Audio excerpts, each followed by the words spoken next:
कमाल के राज उत्तर प्रदेश का बलिया जिला जो पूरे भारतवर्ष में सबसे पहले आजाद हुआ था। आजादी के कुछ दिनों के बाद यहाँ पर कुछ कुछ फैक्ट्री लगी। एक फैक्ट्री लगी कटाई मिल की और दूसरी फैक्ट्री लगी थी गन्ना की, गन्ना मिल यानी कि शुगर फैक्ट्री। और तीसरी फैक्ट्री लगने वाली थी, क्या कहिए तो लग भी चुकी थी, कोको कोला, जो बहुत से लोग उसको पीते हैं, आज भी पीते हैं और कहीं से बनकर ही आता है। और चौथी फैक्ट्री लगी थी, क्या कहें, एक उद्योग लगा था पराग दूध का। लेकिन इन चारों फैक्ट्रियों को नहीं चलाया गया, कुछ दिन चलाकर बंद कर दिया गया। हम अभी आपको इमेज दिखाते हैं, फिर इस पर डिस्कस कर लेते हैं। यह है चीनी मिल, बलिया जिला का रसड़ा क्षेत्र में ये चीनी मिल है, जो करीब आज 12 साल या 15 साल हो गए इस चीनी मिल को बंद हुए और अब तक मतलब कुछ इस पर काम नहीं हुआ। यह है कटाई मिल। कटाई मिल कुछ दिन चला और इसमें जितने वर्कर्स लगे थे लगभग 1500 वर्कर्स थे और कुछ दिनों के बाद इसको बता दिया कि घाटे में चल रही है, तो तमाम मतलब इसमें कमियां निकालकर इसको भी बंद कर दिया गया। अब यह है कोको कोला। कोको कोला जब शुरू शुरू में शीशी वाला बोतल आया था उसी टाइम पर ये लगा था और चल भी रहा था, बहुत से लोग जानते भी होंगे और बहुत से लोगों को पता भी नहीं होगा कि ये भी लगा था यहाँ पर, ठीक है। और यह है चौथा, शुद्ध प्राकृतिक स्वास्थ्य पत्र पराग दूध, ठीक है। पराग दूध जो था लगा था फैक्ट्री और वो भी कुछ दिन चला, उसके बाद से बंद हो गया।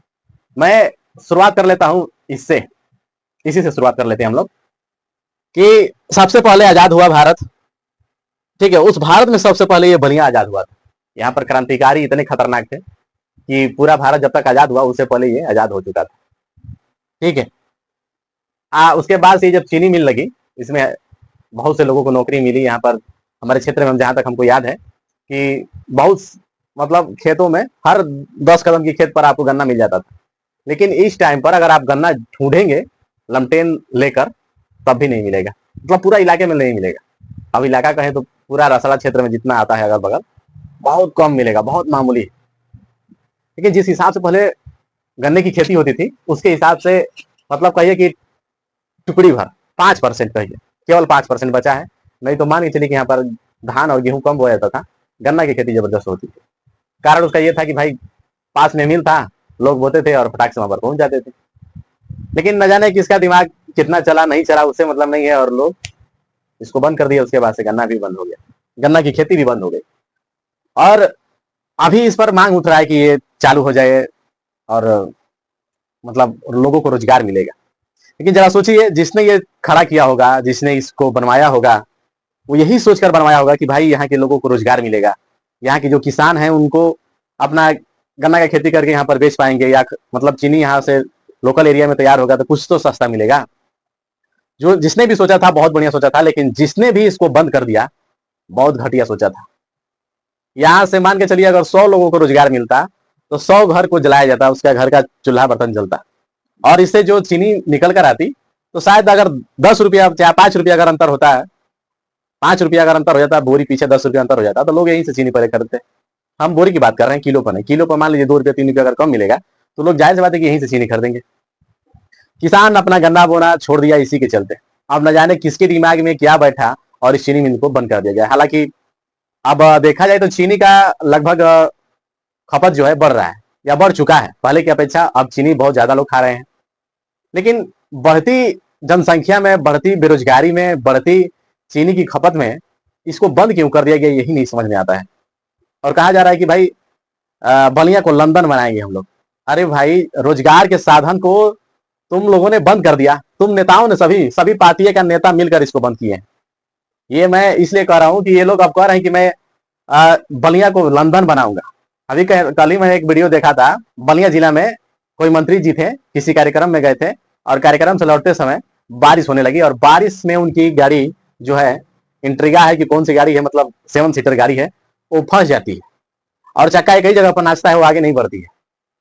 अब वैसे लोग जो बलिया को साफ नहीं कर पा रहे हैं वो लोग कह रहे हैं कि हम लोग लंदन बनाएंगे। जो रोजगार का साधन था यहाँ पर 100 200 400 लोगों को रोजगार मिला होगा उस टाइम पर, कितनी भव्य तरीका से इसका उद्घाटन हुआ होगा और कितने लोगों को यहाँ पर रोजगार मिला होगा। उसके बाद इसको बंद कर दिया गया। हजारों किसान इस पर निर्भर थे, यहाँ पर अपना गन्ने की खेती करके यहाँ पर लेकर जाते थे, हमको याद है बचपन में। लेकिन वो सपना ही सपना हो गया, ठीक है। और इसमें रोजगार जितने लोगों को मिला वो तो खत्म हो गया। ठीक है, अब देख लीजिए ये जो कटाई मिल थी, 1500 लोगों को यहाँ पर रोजगार मिला था शुरू शुरू में। लगभग 17 या 18 करोड़ से ये बना था, और ये बंद पड़ा है, वीरान पड़ा है, सड़ रहा है। यहाँ पर करोड़ों की मशीन यहाँ पर सड़ रही है, जंग लग गया, सब कुछ बर्बाद हो चुका है। 90 एकड़ में बनी थी भाई साहब, 90 एकड़ में कुछ जमीन बिजली विभाग को मतलब दे दी गई है। अब किस हिसाब से दिया गया है कुछ नहीं पता, बिना मतलब कैसे दे दिया गया। 90 एकड़ सोचिए आप लोग, 90 एकड़ की जमीन में ये बना था कटाई मिल, और यहाँ पर 1500 लोगों को एक साथ नौकरी मिला, और उसके बाद से कुछ दिन चला, इसमें तमाम घाटे और नुकसान दिखाकर इसको बंद कर दिया गया। अब ये बंद करने का किसका तरीका था ये तो मुझे नहीं पता, लेकिन चालू करने का जिसका भी तरीका था, बहुत सुंदर और बहुत मतलब कुछ सोच कर ये बनाया गया था। और इसलिए बनाया गया था कि भविष्य में चलकर यहाँ पर 1500 लोग जुड़े हैं हमसे, और 3000 जुड़ेंगे, ऐसे करके करके 15,000 20,000 लोग जुड़ जाते, और 15-20,000 लोगों का घर का चूल्हा बर्तन यहीं से चलता, और उन लोगों को बाहर नहीं जाना पड़ता, दिल्ली, मुंबई, गुजरात, हरियाणा, पंजाब नहीं जाना पड़ता था। इसी बलिया में अपना रोजी रोटी करके यहाँ पर अपना गुजर बसर कर लेते लोग। 2 फैक्ट्री खुली, 2 फैक्ट्री बंद हो गई। ठीक है, अब हम लोग बात कर लेते हैं कोको कोला। कोको कोला में ये बता दिया गया कि इसके जो पानी है, वेस्ट मटेरियल है, वो गंदगी कर रहा है, यहाँ के वातावरण को मतलब दूषित कर रहा है, और इसको बंद कर देना चाहिए।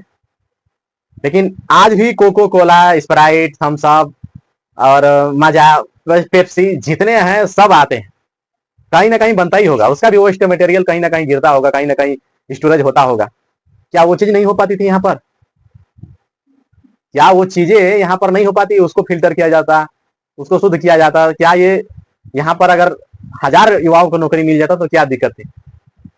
कोको कोला जो आज की डेट में सबसे ज्यादा लोग यूज कर रहे हैं, यहाँ तक कि गर्मी, बरसात, ठंडा, कोई भी दिन हो, कोको कोला, ठंडा, पेप्सी के नाम पर हमेशा बिकता है, हमेशा बिकता है। रेलवे स्टेशन से लगा एयरपोर्ट, मतलब हर जगह, बस स्टेशन, गली, गांव देहात, हर जगह बिकता है। और इस चीज को बंद कर दिया गया शुरुआत में, अभी चालू हुआ था कुछ दिन पहले, उसके बाद इसको बंद कर दिया गया, रोजगार यहाँ से भी खत्म कर दिए गए। लेकिन फिलहाल पराग दूध की बात कर लेते हैं। ये दूध जो है हर घर में इस्तेमाल होने वाला चीज है, और हर किसान के पास दूध है, वो बेचने के लिए जगह उसको नहीं मिल पा रहा है कि बेचे कहाँ, और कौन खरीदेगा, कौन सही मूल्य देगा। पराग दूध को भी घाटे में ही बता दिया गया कि यहाँ पर दूध नहीं मिल रहा है।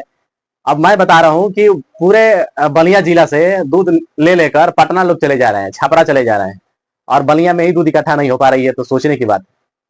यहाँ का दूध बलिया जिले का पटना चला जा रहा है, और पटने से फिर उसको रिफाइन फिल्टर करके जो भी उसका मलाई, मक्खन, दही, जो भी पनीर सनीर बनकर आ रहा है, वो आ रहा है और जा भी रहा है। लेकिन यहाँ पर नहीं बन पाया पराग दूध का, और आज भी ये बंद है।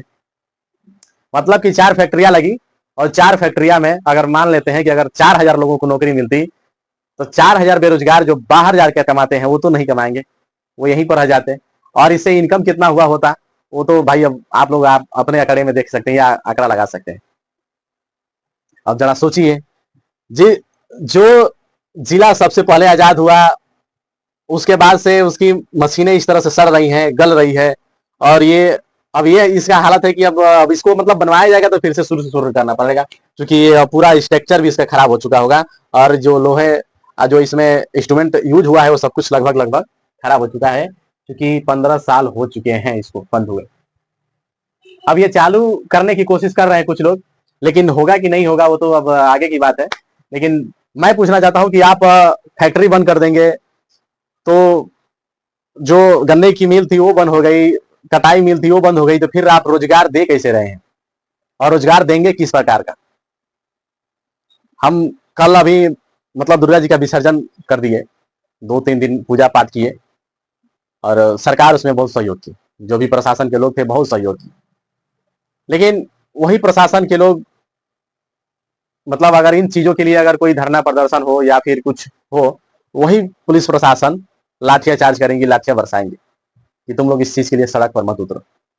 पूजा पाठ चाहे वो किसी भी धर्म का हो, किसी भी धर्म का हो, उसको बढ़ावा दिया जा रहा है। वही युवा, सेम युवा अगर कलम कापी किताब लेकर बैठ रहा है, उसी रोड पर जा रहा है, तो डंडे से मारा जा रहा है। आखिर रोजगार मांगे तो किससे मांगे? 4 फैक्ट्रियां चारों बंद है, और किसी ने सोचा नहीं होगा कि हम इसको बना रहे हैं तो आगे चल के कोई बंद कर देगा। और अभी के टाइम पर मैं बता दे रहा हूं कि उत्तर प्रदेश के बलिया जिला में एक अब पता नहीं तेल है कि नहीं है जमीन के अंदर, लेकिन उसको ढूंढा जा रहा है तेल को, उसमें करोड़ों रुपए खर्च किया जा रहा है। अब उसमें तेल निकलेगा कि नहीं निकलेगा, अब ये तो भविष्य की बात है, या फिर निकल भी सकता है। खैर निकल जाना चाहिए क्योंकि उसमें बहुत खर्चा हुआ है। निकल जाएगा तो बहुत से लोगों को रोजगार भी मिल जाएगा। लेकिन अगर नहीं निकलता है तो फिर इतना पैसा खर्चा करने से बढ़िया था कि इस पर खर्चा हो जाता, तो शायद कुछ काम बन जाता, कुछ लोगों को रोजगार मिल जाता। ये मेरा मानना है, मैं अपना रख रहा हूँ, अपना सवाल ही रख रहा हूँ आप लोगों के बीच में। क्या ऐसा भी हो जाना चाहिए कि ये सारी फैक्ट्रियां जो 4 मैंने बताई, इसको चालू कर देना चाहिए तत्काल रूप से? और क्या ये सही होगा? मैं आप लोगों से पूछ लेना चाहता हूँ, और जो भी हमारा ये वीडियो देखेगा, मैं उन सभी से पूछना चाहता हूँ कि क्या ये चालू होने चाहिए? यदि हाँ तो कमेंट जरूर करिएगा। और क्या ऐसे उम्मीद पर काम करना चाहिए जो होगा कि नहीं होगा, और तेल ढूंढा जा रहा है, वहां पर रोजगार का साधन मिलेगा कि नहीं मिलेगा? तमाम सारी मतलब सवाल है, और ये सवाल हमेशा उठता रहेगा क्योंकि बेरोजगारी बहुत ज्यादा है। मैं केवल बलिया की बात नहीं कर रहा हूँ, हर जगह की बात कर रहा हूँ। मैंने कहा ना कि जो पुलिस प्रशासन कल विसर्जन में खड़ी थी, दुर्गा पूजा के मेला में खड़ी थी, लाखों भीड़ आए, हजारों की संख्या में भीड़ आई, देखा गया, सुरक्षा दिया गया और पूजा पाठ संपन्न भी कराया गया, बहुत बढ़िया, सभी को थैंक यू। लेकिन एक थैंक यू और मैं बोलना चाहता हूं कि आप उन्हीं युवाओं को, उन्हीं महिलाओं को, उन्हीं महिलाओं के भाइयों को, उन्हीं महिलाओं के बेटों को जब रोजगार मांगते हैं, जब किताब कापी लेकर रोड पर निकलते हैं, तो फिर लाठियां क्यों मिलती है? इसके लिए थैंक यू मैं इसलिए बोल रहा हूँ कि आप ही लोग हैं जो दो तरह से, दो नजर से देखते हैं कि अगर धर्म का झंडा लेकर जा रहा है, किसी भी धर्म का हो, तो उसको सुरक्षा दी जा रही है। और वही लड़का, सेम लड़का अगर किताब कापी लेकर बैठ रहा है कि मुझे इस चीज के लिए मुझे चाहिए, तो वो नहीं मिल रहा है। अब जाहिर सी बात है कि ऐसे ऐसे जब फैक्ट्री बंद हो जाएंगी, और ये जिला में 4 थे, उसके बाद से कोई फैक्ट्री नहीं, यहाँ पर किसी भी प्रकार का कोई रोजगार नहीं है पूरा बलिया जिला में। और आज तक आजादी के इतने साल बीत गए, एक भी फैक्ट्री नहीं लगी, जो लगी थी उसको बंद कर दिया गया। ये कबाड़ हो चुका है। ये जो दृश्य है जो आप लोग देख रहे हैं ना, ये कबाड़ हो चुका है। इसकी जो नींव है वो दब जर्जर हो चुकी है, और ये गिरने की कगार पर है। अब ये गिरेगी और रोजगार नहीं मिलेगा। कुछ लोग कोशिश कर रहे हैं कि इसको, कुछ लोग कोशिश कर रहे हैं कि ये बन जाए, फिर से तैयार हो जाए, चालू हो जाए सुचारू रूप से। लेकिन कुछ लोग कोशिश कर रहे हैं कि अगर ये चालू हो जाएगा कि इस क्षेत्र का विकास हो जाएगा, इस क्षेत्र का विकास हो जाएगा। अब जरा सोचिए, अगर उस क्षेत्र का विकास होगा तो अपने जिले ही में ही तो विकास होगा ना, जिले में ही इसका पैसा रहेगा ना, कहीं बाहर तो नहीं जाएगा। अगर किसान को, अगर पास ही में अगर उसको गन्ने की बिक्री करने में आसान हो जाएगा तो क्या दिक्कत है, और एक बार फिर से चालू हो जाएगी गन्ने की खेती। बाकी हमारा सोचते यही है कि ये चालू हो, और आप लोग क्या सोचते हैं कमेंट में बता सकते हैं। अगर हमारा खबर ये आप लोगों को बढ़िया लगा होगा तो शेयर जरूर करिएगा। और क्या इन चारों को एक साथ चालू कर देना चाहिए तत्काल रूप से? कुछ दिनों में इसको रिपेयरिंग करिए, उसको चालू कर दीजिए, ताकि इस पर रोजगार और यहाँ के कमाई का जरिया मिल सके। आज के लिए इतना ही, मैं मिलता हूँ फिर किसी नेक्स्ट वीडियो में और मुद्दों के साथ। लेकिन इसका जवाब और कमेंट जरूर करिएगा इसके लिए, ठीक है।